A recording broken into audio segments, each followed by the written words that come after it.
Hey travelers, are you tired of waiting in long customs lines after an international flight? Want to breeze through security like a pro? Well, Global Entry might be your ultimate travel hack.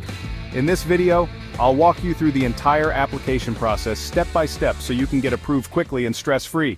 Let's get started. So, what exactly is Global Entry? It's a U.S. Customs and Border Protection program that allows pre-approved, low-risk travelers to skip those long customs lines when arriving from abroad. Instead of waiting, you'll use a kiosk to scan your passport and fingerprints, saving you tons of time. Plus, it includes TSA PreCheck, which means faster security screenings at U.S. airports. Win-win. Before you apply, let's make sure you're eligible.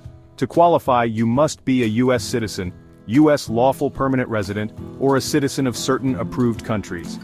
Have a clean background, no major criminal history or customs violations.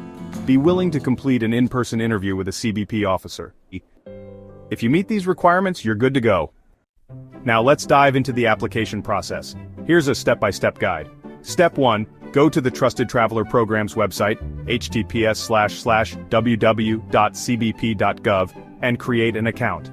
Step 2, fill out your application with personal details, employment history, and travel history. Step 3, pay the $100 non-refundable fee.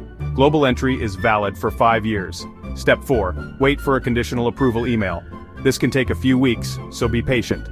Step 5, schedule your interview at a Global Entry enrollment center near you.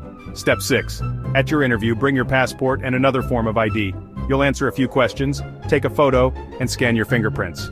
Step 7, if approved, you'll receive your Global Entry card in the mail, and you can start using it immediately. Now that you know how to apply, here are some pro tips to make the process even smoother. Tip number 1. If you already have TSA PreCheck, you can upgrade to Global Entry for just $15 more. Tip number 2, check your credit card benefits. Many premium travel cards reimburse the $100 fee. Tip number 3, if you're in a hurry, some airports offer enrollment on arrival, so you can complete your interview after landing. One last thing, your Global Entry number, known traveler number or KTN, must be added to your airline reservations to get TSA PreCheck benefits. Don't forget to update your airline profiles. And that's it, now you're ready to skip long lines and travel like a VIP with Global Entry. If this video helped you, don't forget to like, subscribe, and hit the bell icon for more travel tips. Question of the day. Have you ever used Global Entry? Drop a comment below and let me know your experience. Safe travels!